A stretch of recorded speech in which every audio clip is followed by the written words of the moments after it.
What გადავინახო.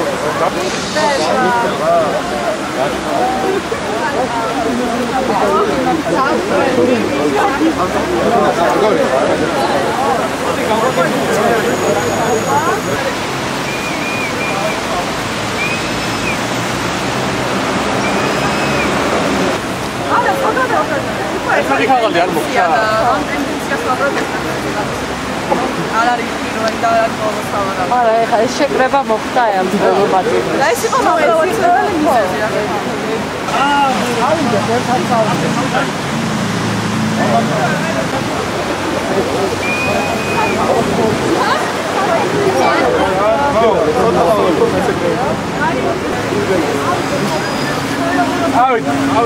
ავედით. აი რა.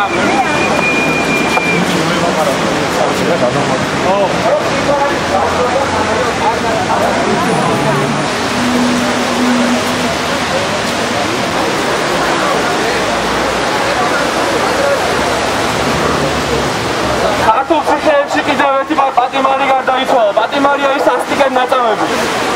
მხოლოდ გამოხატოთ სოლიდარობა. ეს კიდევ ერთი პატიმარი სასტიკად აწამეს და მოკლეს. მხოლოდ გამოხატოთ სოლიდარობა მეგობრებო. მხოლოდ გამოხატოთ მეგობრებო სოლიდარობა. პატიმარი ქართულ ციხეში არის სასტიკად ნაწამები. ამ ფაქტზე გამომდინარე პატარა ფაქტია. მხოლოდ ყველა შემოგვიერთო. ქართულ ციხეში კიდევ ერთი პატიმარი არის სასტიკად ნაწამები. მხოლოდ გამოხატოთ მეგობრებო სოლიდარობა. ადამიანები კიდევ ერთი პატიმარი გარდაიცვალა სასტიკით წამებით. მხოლოდ გამოხატოთ სოლიდარობა მეგობრებო. გააკეთეთ ეს ფაქტი.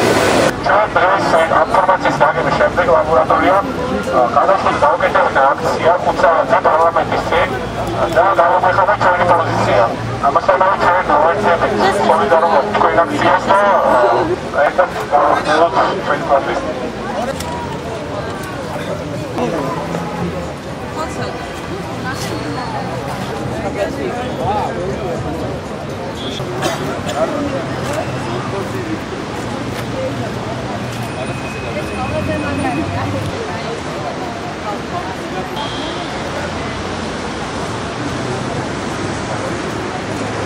პატიმარს ამას აღშკარად ეთხოვა ძალისხმევი ამბობენ რომ გარდაიცვალა გულის შეტევით და სურათები გავრცელდა ინტერნეტით და დღეს გამოვედი და ვაპროტესტებთ იმას თუ როგორ დაუსჯელად ხდება ასეთი სამწუხარო ფაქტები. რამდენად ვულგარულად ეხმაურება ამ ფაქტებს ხელისუფლება. დღეს არის პრესის თავისუფლების საერთაშორისო დღე. საზოგადოებრივ მოუწყებას ვთხოვთ რომ ეს ფაქტი გააშუქოს. და აქვე ასე ვთხოვთ რომ რუსთავი ორმადა იმედმაც გააშუქოს.